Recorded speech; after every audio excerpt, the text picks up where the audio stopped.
Cher Asa Elohim, le Moshe l'Israël Amo, qui aussi Hachem et Israël min Israël. La Torah nous amène ici que Yitro a entendu ce qui s'est passé. Mahlouket Bagmara, c'est Mahlouket dans la Gemara, à savoir maintenant qu'est-ce qu'il a entendu Yitro. Il y a un avis qui dit qu'il a entendu Bechemet Amalek, un avis qui dit qu'il a entendu Kriyat Souf, un avis qui dit qu'il a entendu Matan Torah. Donc il y a plusieurs avis qui sont en train de discuter ici. Qu'est-ce qui a amené Yitro à faire cette démarche? Et Chora, quel neuf kamina ça de savoir qu'est-ce qu'il a entendu, pourquoi il est venu. Il est venu, c'est tout, il est venu, Yitro. Et là, parce que le passouk, en vérité, il met le dagesh, pour la raison pour laquelle il est venu.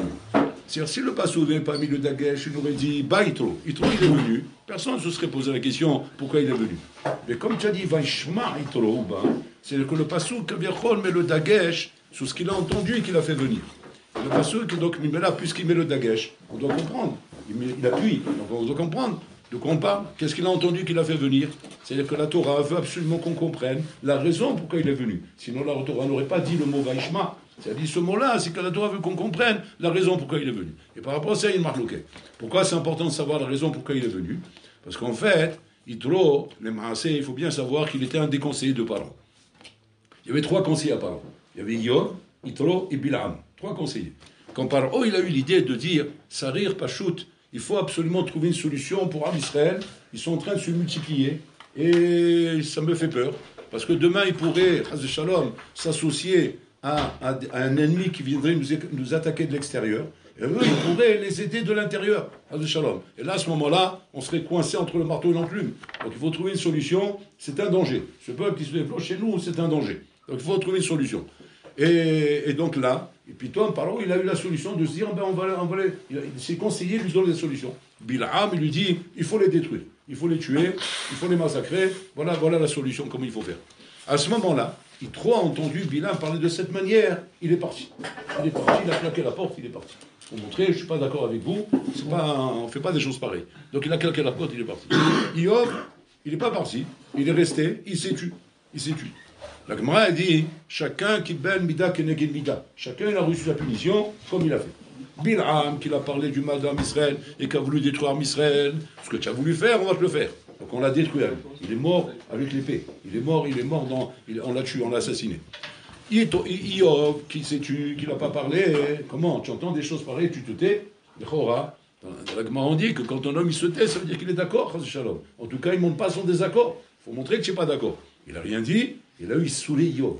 Il a eu les souffrances de Yov. Les souffrances de Yov, Al-Kedekra, qu'on dit que même Bichla, tout ce qu'Abraham il a passé, c'est rien par rapport à Yov. C'est que Yov, il a dépassé tous les niveaux qu'on peut imaginer, et que malgré tout, il est resté inébranlable dans sa Emouna. Inébranlable. Donc c'est le Chora. C'est la Gemara, tu compares Yov avec Abraham Avinu, qui est le Chora, celui qu'on dit sur lui qui est le porteur du flambeau de la Emouna, et que c'est lui, Abraham Avinu, qui nous a amené à la Emouna, et qu'on te dit que Yov l'a dépassé, alors imagine-toi un petit peu le niveau Hatsoum qu'il a Yov. Et malgré tout, la Torah met en avant la Madriga de Yitro. La Madriga de Yitro, c'est quoi sa Madriga? Sa Madriga, c'est que Yitro, Kaviachol, est arrivé avec ses convictions à comprendre à Kol Shtuyot Ba'avodazara. Avodazara, c'est Shtuyot. Il est arrivé à cette conviction, alors qu'il était le prêtre de Midian. C'était le pape. Voilà, le pape 12, je ne sais pas comment il s'appelle, Saint Paul là-bas. Puis Tom, un jour, il s'est levé, il a parlé aux télévisions internationales, et comme ça, imaginez-vous, le pape qui prend la parole, il dit, Rabotai, la Vodazara, c'est des shtuyot. Waouh, il fait un truc comme ça, c'est un scoop. C'est la fin du monde. C'est la fin du monde, le pape, ils sont comme ça. Et eux, qu'est-ce qu'ils ont fait? Ils l'ont mis en kherem. Ils ont dit, celui-là, il est en train de vouloir nous détourner de la religion, de l'idolâtrie, on l'a mis en kherem. Paro, on l'a mis en kherem. Qu'est-ce qu'il a fait Paro quand on l'a mis en kherem? Au bout de 3 mois, il est revenu. Il a dit, on reprend les choses en main. C'est vrai que je n'étais pas d'accord, mais on peut réfléchir. On peut reprendre les choses et voilà, je suis prêt à faire ce que vous voulez. C'est Paro de Maasé, il a résisté pendant 3 mois. De ne pas aller contre Am Israël parce qu'il avait un Karatatov de Yosef. Au bout de 3 mois, quand il a vu qu'on ne le rappelait pas pour revenir, il s'est dit, attends, je vais perdre ma place, ils vont trouver un remplaçant. Tu le faire après, sur le chômage. À la Makom, il est revenu. Par contre, Yitro, non. Itro Rabotai n'a pas bougé de sa place. On l'a limogé, on l'a jeté, on l'a mis en harem. Il se dit pas, il y a un autre qui vient prendre ma place. Je n'ai rien à faire. Je ne bouge pas de ma position. Il n'a pas bougé de sa position. C'est-à-dire que Itro, les Chora, on le met en avant comme étant encore plus grand que Yov.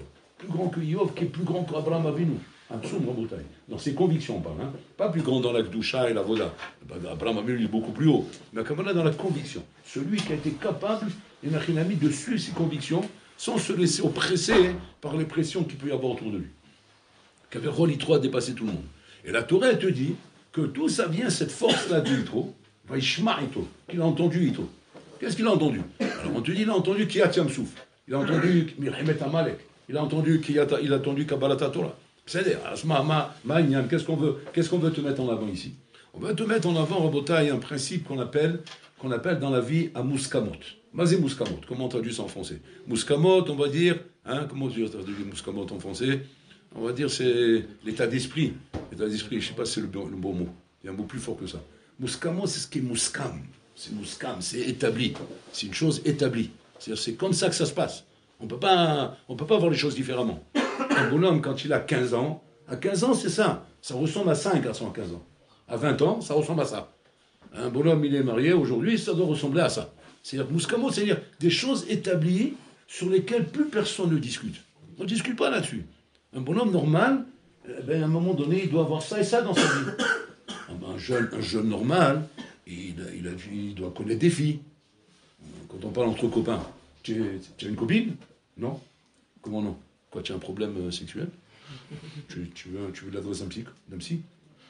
Pourquoi tu me dis ça? Je ne suis pas avec des filles parce que je suis sérieux. Quoi? Tu es sérieux? Mais ça ne s'appelle pas ne pas être sérieux avec des filles. Avec des filles, c'est tout à fait normal. C'est Mouskam. C'est Mouskam, c'est-à-dire qu'on ne discute plus là-dessus. Il y en a pas. Non. Tu fumes des joints? Ah non, je ne touche pas ça, moi. Comment tu ne touches pas ça? Mais tu plaisantes ou quoi? Moi, on fume. Une fois, dans un chiour, à Paris, je sais que le Rav à Paris, dans un séminaire, je dis comme ça: la Bretagne, il ne faut pas laisser vos enfants fumer. On ne fume pas. Et tout le monde s'est éclaté de rire. Alors, j'ai dit, je ne savais pas que c'était si marrant que ça, ce que j'ai dit. Bon, ça fait plaisir. C'est une blague, je ne sais même pas ce qu'est une blague. Bon, après, je continue la discussion. Après, quelqu'un vient me voir après le chiot. Il dit, maintenant, il faudra une blague à part. Il dit, quand vous étiez sérieux, quand vous disiez qu'il ne faut pas fumer, il dit, mais toi, je suis sérieux. Mais toi, qu'on ne fume pas. Il dit, mais tout le monde fume.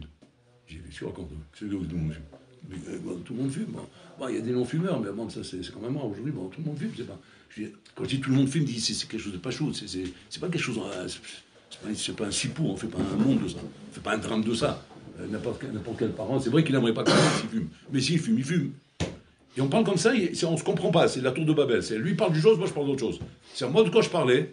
Quand je dis qu'on ne fume pas, moi je parlais de quoi? Moi je parlais comme de pas fumer, comment dire, de pas fumer les garlots, etc.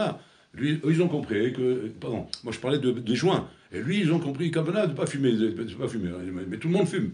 Quand j'ai demandé après, mais attends, mais de quoi tu parles? De quoi tu parles? Il dit, moi je parle des joints. Quoi, tu parles des joints? Et que tu as compris de quoi je parlais? Je sais pas de quoi vous parlez, vous, encore, vous parlez de la cigarette, je sais pas de quoi vous parlez, etc.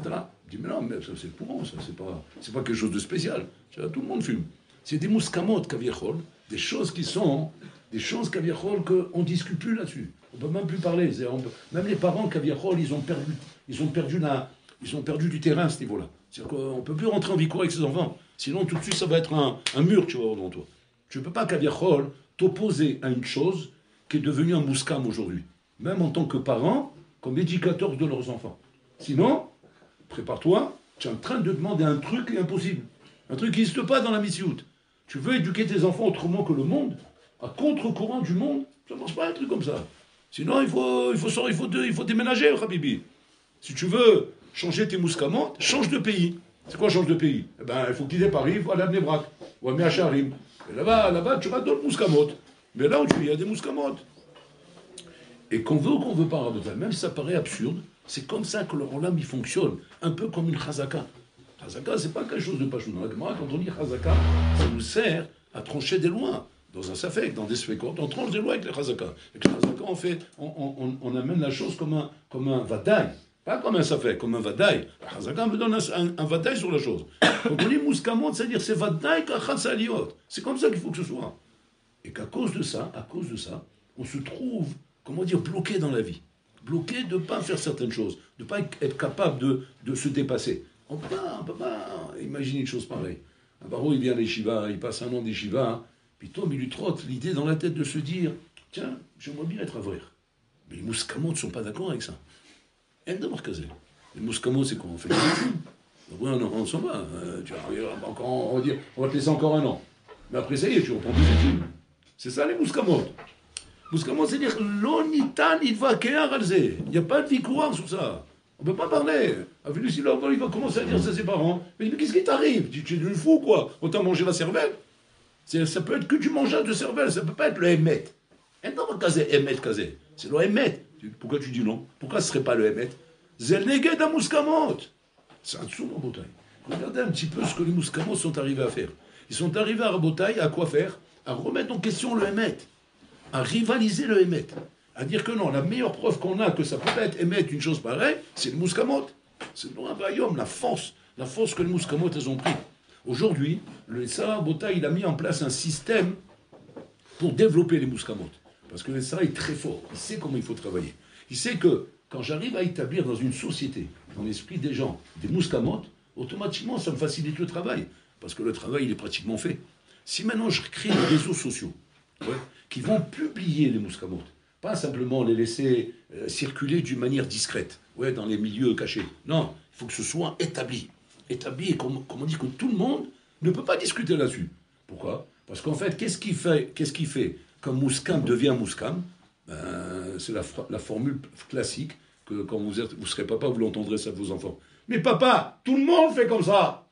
Ça, c'est la phrase, préparez-vous à ça. Préparez-vous à ça, c'est la phrase que les papas, ils entendent de leurs enfants à chaque fois. Quand le papa dit, mais qu'est-ce que tu as été acheté, ce pantalon? Mais papa, tout le monde s'habille comme ça. Mais c'est quoi cette coupe de cheveux? Je t'ai envoyé chez le coiffeur, regarde ce qu'il t'a fait. Regarde ce qu'il t'a fait. Je sais pas ce qu'il t'a fait, une pièce montée sur la tête ou là. Non, papa, tout le monde se coiffe comme ça. C'est-à-dire qu'on arrive à Botaï avec l'argument et la réponse de dire, tout le monde fait comme ça. Et quand on dit tout le monde fait comme ça, ça devient un mouskam. Et ça devient un mouskam, parce que je n'ai pas besoin de faire une démonstration. Maintenant, même si le papa il va dire, explique-toi. Mais papa, on ne s'explique pas quand c'est un mouskam. On doit s'expliquer quand c'est pas un mouskam. Donc, excuse-moi, papa, avec tout le respect que je te dois, toi, tu me dois des explications. Ça fait peur, parce que toi, tu dois t'expliquer. Qu'est-ce que tu veux de moi? Qu'est-ce que tu veux me rendre? Tu veux me rendre un produit qui n'existe pas dans la société? Tu veux me rendre un ovni, un objet volant non identifié? Une soucoupe volante? Qu'est-ce que tu veux faire de moi? Tu ne peux pas me manipuler, me faire de moi ce qui n'existe pas dehors. Et ça, à Botaï, c'est la chose la plus dure à se bagarrer dans la vie. La plus dure à Botaï. À se faire son chemin. Son chemin dans la vie, quand un homme il arrive à Botaï à être persuadé, mais d'une manière claire, que quoi? Chez Zéhaïmet.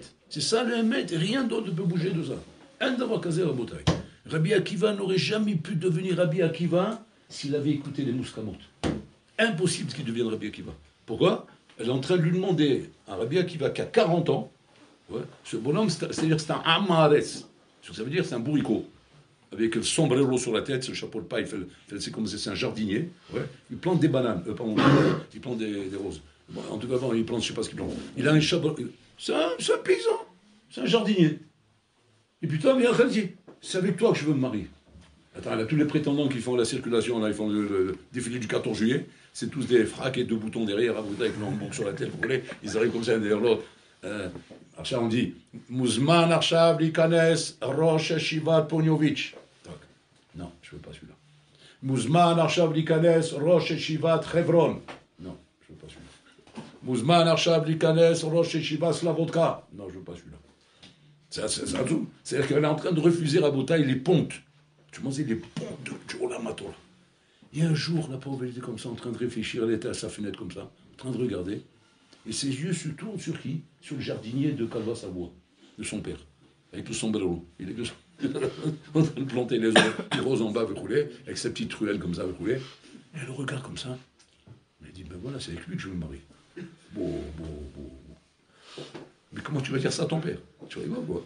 Mais il t'a fait le défilé des rachis chivotes. Et maintenant, tu me dis que tu veux prendre le bourricot du jardinier de ton père? Il va fatigué ou quoi? Mais il va attraper une syncope, ton père, il va attraper une crise cardiaque. Tu peux pas faire une chose pareille, quand même. Et elle a le courage de le faire. Elle va voir son père. Il dit, papa, j'ai trouvé mon khatan. Je tape pas chez mon lahad. Il est heureux, le père, parce que ça fait 10 ans que ça dure. Il en a marre, il va mourir. Il va quitter ce monde sans mari sa vie, Balmanan. Alors que c'est le milliardaire de la société, c'est le plus grand riche du monde. Il dit, attends, avec tout mon argent, avec tout mon pognon, j'arrive pas à me marier avec ma fille avec le meilleur khatan que je veux. C'est pas possible. Puis Tom, il annonce la bonne nouvelle. J'ai trouvé mon khatan. Je tape pas chez moi. Alors qui c'est le Rosh Shiva Slavotka, de Hebron, de Pounovich. Dis-moi, c'est Volson, c'est qui? C'est qui ton. De qui tu parles? Il dit, papa, non, ça n'a rien à voir. Donc c'est quelqu'un encore de plus... C'est quelqu'un de ramant que les gens, ils cachent. Ouais, il est caché, vraiment bien caché. C'est tellement bien caché que tu vas tomber à la revers. Elle dit qui c'est le jardinier. Quoi? Ah! Il va s'étouffer la rôle. C'est le jardinier, mais tu es fatigué ou quoi? Avec tout ce que je t'ai fait défiler, maintenant tu prends le jardinier, c'est quoi cette histoire à Boutaï? Qu'est-ce qui gêne là en vérité? Les mouscamotes. Les mouscamotes, ils gênent. Pourquoi? Parce que ces choses sont interdites. On ne peut pas s'imaginer, ça ne peut pas être un manœuvre différent. Et quand elle va voir Rabbi Akiva et qu'elle lui prétend qu'elle est prête à être sa kala, qu'est-ce qu'elle lui dit? À une condition. Parce que ne crois pas parce que je t'ai choisi que je suis descendu de mes prétentions et de mes ambitions. Les ambitions, elles ne bougent pas chez moi. Tu as vu tous les racheshivot qu'on m'a défilés là? Je ne les ai pas pris, pourquoi?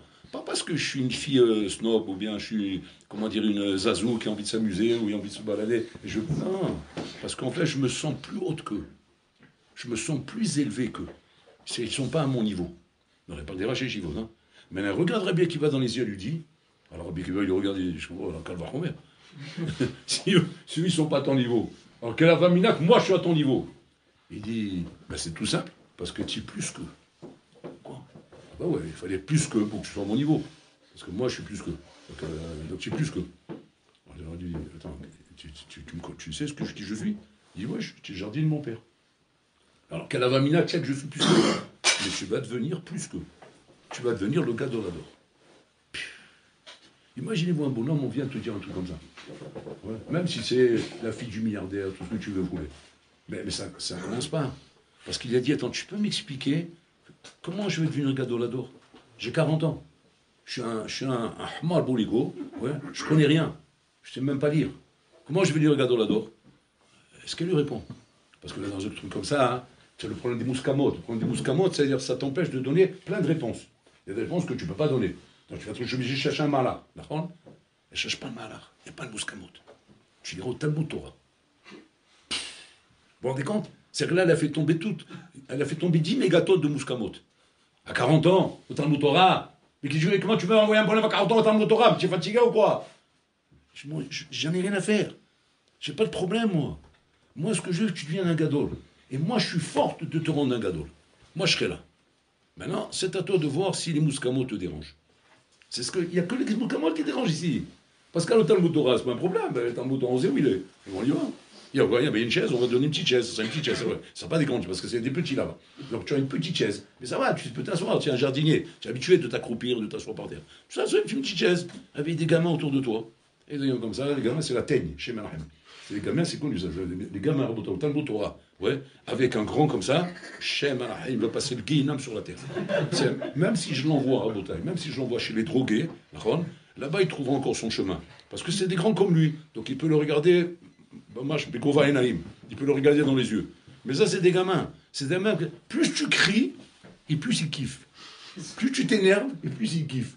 Plus tu prends mal, et plus c'est leur kiff. Ça va devenir la fête au village. C'est l'attraction municipale, ouais, qu'on va voir maintenant au Talmud Torah tous les jours. Tous les jours, on va avoir une attraction. C'est-à-dire, on va le voir celui-là venir là comme ça, et celui-là qui est arrivé ici, et quand les enfants sont doux, ils savent, et toi, tu sais pas, waouh, là, tu es mort. Rabbi Akiva, il passe le guinam. Mais qu'est-ce qu'il met de côté? Les mouscamotes. Il met de côté les mouscamotes. Il est prêt à prendre le chemin qui est à l'envers de tous les mouscamotes, de tout ce qui est établi dans la société, des choses qu'on ne peut pas discuter. Il va à l'envers. Il sait où il va, Rabbi Akiva? Il ne sait pas. Il est en train de se diriger vers la montagne des Gdolim. Il va devenir le Gadolador. Gadolador, Rabbi Akiva. On ne s'imagine pas, Rabotai. Et ça, c'est le fruit de quoi, Rabotai? C'est le fruit du bonhomme qui sait faire tomber les mouscamotes. C'est ça le sod. Et quand la Torah, elle a vu comment un homme fait tomber les mouscamotes, Habibi, on le met au plus haut niveau qu'on peut imaginer. La Torah n'appelle pas ça Mitolo Rabotai au nom de cette paracha, Vaishma Itro, parce qu'en fait, Itro n'a rien fait plus de moins que ça, que de casser les mouskamot.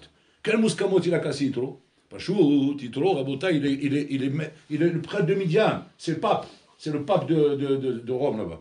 Et le pape de Rome, Rabotai, puis Tom, tu le vois, il débarque à Ner Yosef. Tu vois, il est avec le tarbouche comme ça sur la tête, vous voyez. Il dit, qu'est-ce que vous faites, Sa Majesté, le Mekhalwa, qu'est-ce que vous faites, qu'est-ce que vous venez de faire ici? Il dit, ça y est, je suis venu parce que j'ai entendu que c'est ça le Hémet. C'est ça le Hémet, donc je veux qu'on m'apprenne la Torah. Je veux qu'on m'apprenne le Hémet. Je veux qu'on m'apprenne le Hémet. Bon, ça saoule un truc comme ça. Tu dis, mais attends, tu peux pas, même si tu le crois, mais tu peux pas faire cette démarche. Cette démarche est trop mechayev votre âme. C'est te mettre trop en stira avec la mitzvah du Olam. Donc garde un certain prestige, garde une certaine tenue, et bon, et fais ton mal discrètement, mais tu peux pas comme ça t'exposer de cette manière. Un homme botain qui n'est pas prêt à s'exposer, qui n'est pas prêt à bousculer toutes les valeurs, qui n'est pas prêt à tout changer dans sa vie, okay? Sous prétexte qu'il y a des mouscamotes, cet homme-là, d'avance, il est perdu. D'avance, il ne pourra pas devenir quoi que ce soit. Parce que le sod que la Torah veut nous apprendre ici, c'est que pour pouvoir arriver à dépasser quelque chose dans ta vie, pour devenir quelque chose, c'est de faire tomber les mouscamot. Mouscamot, c'est-à-dire rien ne peut être établi qui va devenir une barrière qui va te dire tu peux pas. Rien n'est établi. Sauf si toi tu l'admets. Si toi tu te soumets, tu t'inclines devant un mouscam, c'est fini. Là-bas tu es enterré. C'est là-bas ton tombeau. Tu as creusé ta tombe, tu t'es mis dans la tombe. Mais par contre, quand ton homme il est capable de dire c'est trop dur, il n'y a pas trop dur. C'est trop difficile, c'est pas difficile. C'est trop de temps, il n'y a pas de temps. Tu n'arriveras pas, j'arriverai. Tu n'es pas capable, je suis capable. Tu as commencé trop tard, il n'y a pas trop tard. C'est-à-dire que le bonhomme, il repousse tout ce que tu peux lui mettre comme barrière devant lui. Tout ce que tu peux inventer comme barrière. Mais des barrières vraies, attention, parce que on ne parle pas stam quand on est en train de lui monter stam des montages de Mickey Mouse. On parle de vraies barrières, de vrais problèmes. Tu ne peux pas vivre comme ça dans la vie. Dans la vie, Habibi, tu as des besoins quand même. Pas de besoin. Mais tu ne vas pas vivre avec de l'eau fraîche et dormir par terre. Je dors par terre. Mais tu vas manger du pain sec. Je mange du pain sec. Le bonhomme en bouteille te montre, rien n'est un obstacle pour moi. Rien ne me dérange. Et c'est pour ça que bon, l'Orlam, quand il sort des bénis Israël d'Égypte, il ne fait pas passer par il fait passer par le désert. En 3 jours, ils auraient pu être en Israël. Il les fait passer par un chemin par le désert à Bouteille. Mais pourquoi Hachim il fait ça? Hachim il fait ça à Inachinami pour le montrer que quoi? Pour le montrer que Inachinami. Moutar l'ismor à la nes. C'est un principe qui n'existe pas. Assur l'ismor à la nes. On a un principe, c'est assur l'ismor à la nes. Aval pour la rouchaniyut moutar l'ismor à la nes. C'est un tsoum. Bon, alors là, il y a un passage tranquille. Vous allez passer par le Pilishtim. Là-bas, c'est. Pachou, c'est. Makom Yishuv.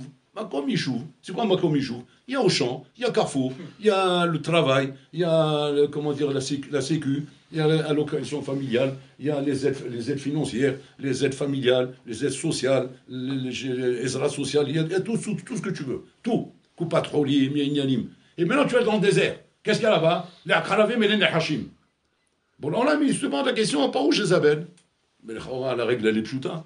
Que quoi? L'eau sont prima à la naisse. Donc, je t'envoie par là-bas, va dans ma comichou. Et bon, alors là, il va s'arranger pour les protéger. Sauf ça, on ne parle pas de bonhommes qui sortent de l'Égypte. Ils veulent la Géoula, ils veulent pas s'assimiler. Ils veulent aller en Israël. Pourquoi bon, alors là, il les fait passer par là-bas? Parce que Shama yish sakana la rouchaniyut. Sakana la rouchaniyut. Et quelle est la sakana la rouchaniyut? À Mouskamot. Qu'un homme à Botaï, sans s'en rendre compte, il vient avec des éléments posés. Des éléments posés qu'il faut bousculer. Et que quand on vient pour les bousculer, ça rend la chose impossible. Impossible. Et comme ça, on te répond. Impossible ce que tu dis. C'est impossible ce que tu demandes. Tu ne te rends pas compte ou quoi? Tu es en train de vouloir bousculer les choses qui sont établies dans la Messiout et dans la casée. Bon, alors là, il dit pour cela, moutar l'ismor à la naisse. Incroyable. C'est-à-dire qu'un homme, il a droit de dire, je suis sommaire à la naisse, on va aller dans le désert. Et dans le désert, il faudra des miracles. Il faudra un année à Kavod. Il faudra la manne, il faudra le BF de Myriam, c'est des nissim, il faut la autre bataille. Tout ça pourquoi? Parce que on veut pas tomber.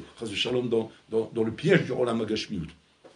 Le Olam HaGashmiut, Rabotai, représente un piège Nora Vayom, qu'on doit assumer. D'accord, on doit assumer, on doit faire face à ça, mais la difficulté, Rabotai, n'est pas stam, Rabotai, dans la tentation du Homer, comme elle est dans le problème du Mouskamot. La tentation du Homer représente un certain Nisayon chez l'homme et ça représente un combat. Mais ça, bon, Hachem, quand on a la Torah, on a des misos, on est capable de faire face à ça. Hachem, il a dit, j'ai créé le Sarah, j'ai créé le Torah Tavlin. Mais par contre, la bataille contre les mouscamotes, c'est la chose la plus dure. Quand les saints viennent te dire maintenant, qu'est-ce que tu veux maintenant, toi? Qu'est-ce que je veux? Ben, je veux faire marche. Il a Bekavana. Il dit, mais arrête ton mytho. Ça fait 20 ans que tu ne pries pas Bekavana. Ben, non, putain, que tu veux prier Bekavana. Makar Alecha. Nigmar, c'est pour, zéro. C'est comme ça, c'est trop tard. Ou bien même dans l'Amida elle-même, comme dit le Havet Israël. Des fois, un bonhomme, il se surprend en pleine Amida, que toute l'Amida, il a fait sans Kavana. Il arrive à la fin, il dit, attends, qu'est-ce que j'ai fait là? Quand j'ai tué ma Amida, j'ai fait sans Kavana. Ma Mouska, mon mère. Non, Kacher Avati. Il vient le Havet Israël, il vient, on va casser. Sauve ce que tu peux sauver. Sauve même une bracha, sauve-la. Même si la dernière bracha qui reste, sauve-la. Et c'est comme ça, qu'un homme, il doit avancer dans la vie. En se disant, rien n'est établi, rien n'est posé, rien n'est mechayevoti, rien ne doit me bloquer dans la vie, de me dire que je peux tout changer à tout moment. Changer tout à tout moment. Si tu vois le moindre élément, le moindre détail dans ta vie, qui dit que je peux tout changer sauf ça. Voilà, tu as dit ce mot-là, c'est fini. Une fois, il y a un bachour de Punjovic, il a été se conseiller avec le Stapler pour un chidour qu'on lui a proposé. Il a proposé un chidour, une bombe atomique. Une bombe atomique. Pas la bombe atomique parce qu'elle est belle, mis à part ça, elle était belle. Mais une bombe atomique virtueuse. C'est pas shekel achel, c'est virtueuse. C'est comme un mytho, un chamaïm, en plus joli. C'est vraiment tout pour elle. C'est-à-dire le diamant miyuchad, c'est-à-dire la perle fine. Et voilà le chidour qu'on lui a présenté. Bien sûr, en passant, la famille, le Shem, le Yehous, la totale. Donc le bonhomme, déjà, avant d'arriver en Chidour, ouais, il a 90%, oui. Nous disons oui. Parce qu'il est parti pour ça, lui. Maintenant, il commence le Chidour, il parle. Maintenant, c'est deux cheveux, c'est Shkenza, les deux, c'est Shkenza. Et elle, je ne sais pas pourquoi, je ne sais pas ce qu'il y a pris. En plein Chidour, elle lui dit, Shabbat, que ce soit clair, chez moi, il n'y aura pas de kefel tefish. Il n'y aura pas de kefel tefish chez moi. Comme ça lui dit. Vous savez c'est quoi kefel tefish? C'est le poisson marocain. Hein? Non, ça ressemble, mais ce n'est pas le poisson marocain. Ça ressemble, mais ce n'est pas marocain. C'est le poisson au miel. Voilà, si vous aimez ça. C'est un poisson marocain, hein? C'est pas qu'il n'aime pas, c'est qu'il est allergique, il peut mourir là-bas. Il peut mourir si tu mets du kefel tefish dans la bouche. C'est du poisson au miel. C'est le poisson, je l'ai fait, comme ça, chez Tachante, Auto et Takol. Parce que qu'est-ce qu'ils font? Ils mouent tout le poisson. Ils prennent le poisson entier, avec les dents, avec les yeux, avec les écailles, avec la queue, comme ça. Ils sortent comme ça, ils sortent ici une marmelade. Ouais. Il y a que ça, ils te mettent là-bas un pot de miel dedans, comme ça, vous voulez. Ils mettent quelques carottes pour donner un peu de soura, comme ça, vous voulez. Voilà, c'est Kefel Tefish, c'est le poisson lire pour le Shabbat. Maintenant, elle lui dit, chez moi, il n'y aura pas Kefel Tefish. Comme ça, il lui dit. Alors bon, lui, là, il s'est dit, bon, ça va, c'est pas méchant. À côté de ça, il y a tellement d'avantages, tellement de choses. Elle est tellement belle, elle est magnifique, elle est tellement chachama, elle est tellement virtueuse, tellement irishama, tellement... je ne veux pas quand même bloquer un chidour parce qu'elle fait tes fiches. Comme droit. Bon, malgré tout, ses parents lui ont dit, écoute, demande au Stapler. Pas de conseil avec le Stapler. Il a dit, mais maman, papa, le Stapler, il va rigoler de moi, il va se moquer de moi, il va dire, après je vais me faire un shemra. Je vais me faire un shemra chez le Stapler. Je vais en faire un shem que quoi? Que je suis venu demander une question pour le kefel. Ça veut dire quoi? Ça veut dire que je suis un casse-pied. Tu sais, là-bas, dans les milieux fermés comme ça. Pas à Paris. Paris, on n'entend rien, on ne sait rien. Mais ici, tout se sait. Tout se sait. Demain, on va apprendre que le Elouï de Punjovic, il était voir le Stapler. Ouais, parce que cette histoire, elle bouge, comme je le sais maintenant. C'est une histoire qui est tout de suite, et ça se répand. Et voilà, il a demandé. Celui-là, Habibi, c'est un incasable, celui-là, on ne peut pas le caser, celui-là. C'est compliqué. Qu'est-ce qu'elle a dit, la pauvre? Il n'a pas le il a dit voir le Stapler. Bon, il a dit, bon, qui vous d'avait? Mes parents me disent qu'il faut aller. Il était voir le Stapler. Alors, avec gêne, il a dit, je fais Kibouda Vahem, il a fait d'Agdamot. Je viens parce que j'ai Kibouda Vahem, je viens pas parce que moi j'ai pas de question. Mes parents m'ont dit, donc par rapport à ça, je pose la question au Stapler, je veux savoir ma Torah, mais je sais c'est quoi la Torah, mais je demande la Torah parce que mes parents m'ont demandé. Il dit, Ketzer, ma chéla. Parce que Stapler, il n'aimait pas quand on aurait pu lui mettre une tarte. Il dit, ma chéla, Les Kitsou, arrête de faire tes trucs et tes salamalek et nianim. J'ai compris, tu es gêné par la Sheila. Qu'est-ce que c'est quoi la Sheila? La Sheila est comme ça. Je suis en chidour avec une perle. Donc il a mis toute la gamme avant. C'est une perle, le meilleur chidour, le meilleur séminaire, meilleur ça. Il a monté en haut de la tour Eiffel. Et il y a un problème. Elle dit, c'est quoi le problème? Elle a pris tout ce que tu m'as dit, là, c'est quoi le problème? Elle dit, elle ne veut pas faire kefel tes fiches. Non, le pauvre, il a dit ça, le pauvre. Mais Kochi l'a sorti. Le Saïpeleur, il n'entend pas. Ma! Il était sourd. Normalement, pour que lui l'entende, il faut soit tu cries, soit tu écris sur un papier. Parce que sinon, il n'entend pas. Maintenant, il n'a pas écrit sur le papier. Maintenant, il n'est pas venu l'idée tellement qu'il était mitraguèche devant le Saïpeleur. Et le Saïpeleur n'arrive pas de crier ma. Et lui, après, il crie Gefel tes fiches! Nicht, ni gefällt tes fiches! Nicht tout ni gefällt tes fiches! Comme ça. Vous, nicht tout gefällt tes fiches. Vous. Alors, il ne comprend pas, lui, qu'est-ce qu'il veut. Ouais, il n'a pas. S'il n'y a pas de gefällt tes fiches, casse le chido tout de suite. Donc c'est lui. Mafsik Mia, arrête le chido tout de suite. Pour le chien, là, c'est quoi le chat? C'est quoi le mal à quoi? C'est parce qu'elle ne veut pas faire des gefällt tes fiches. Alors j'arrête le chido. Mais c'est quoi cette histoire de percher là? Mais attends, mais c'est une perle, c'est un bijou. Ça, c'est mes parents qui m'ont dit ça. Moi, je ne croyais pas. Il dit, si jamais elle ne veut pas te donner gefällt tes fiches, ouais, on va savoir ce qu'elle ne va pas te donner demain encore. Pour l'instant, c'est gefällt tes fiches, demain, ça sera autre chose. C'est comme ça que ça commence. Toujours, ça commence par des petites choses, après, ça finit par des grandes choses. Regardez un peu en bouteille. Mais pourquoi? C'est quoi le vort? C'est quoi le vort ici?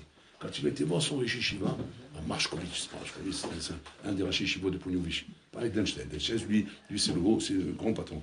Donc, Marshkovitch, c'est le moyen patron. Donc, on va le voir à lui quand on dit ça. Il a été le voir, il dit comme ça, Saïpeleur. Il ne le croyait pas. Il est parti voir lui-même Saïpeleur. Il a parlé de Saïpeleur, comme ça, il a parlé. Il a expliqué en fait, c'est quoi le problème? Le problème, c'est Mouskamot. C'est-à-dire qu'elle est posée sur un caron, sur un principe, sur lequel elle ne veut pas bouger. Elle doit caser. Quand tu te maries avec un Ben Torah, tu dois être prêt à bouger sur tout. C'est un Ben Torah. Demain, ça se trouve, tu vas manger de la paille. Demain, ça se trouve, tu vas dormir dans une grange de chevaux. Demain, tu vas être amené à ne pas avoir de payer une robe. C'est ça, pas de femme et la Torah. C'est Chaim Shel Torah. Si maintenant tu viens me dire, je ne ferai pas de gefällt tes fiches, Mahod, qu'est-ce qu'il y a encore derrière ça? C'est-à-dire qu'on voit de là, Rabotai, que pour pouvoir prendre sur soi en le Torah, et non pas d'Afka par un bonhomme qui veut être un vrai ou quoi, on parle de n'importe qui, même un balabaïd, qui veut prendre sur lui en le Torah, il doit se mettre dans la tête, parce que chez un RR, yoter me Torah. Il n'y a pas un RR, une valeur qui peut dépasser la Torah. Qu'est-ce que ça veut dire qu'il n'y a pas une valeur qui dépasse la Torah? C'est que quoi que ce soit qui est marqué dans la Torah, même une virgule, elle sera toujours au-dessus de tous les plus grands mouskamot qui sont mouskamot dans le Olam des mouskamot. Tu as compris? Même une virgule. Et si jamais tu viens remettre ça en question, c'est pas que cette chose-là que tu remets en question, c'est que tu remets en question toute la Torah entière. Toute la Torah entière. C'est un dessous, ce qu'on apprend de Vaishma et tout. Que Yitro, il a compris ça. Il a compris ça. Et comment il a compris ça?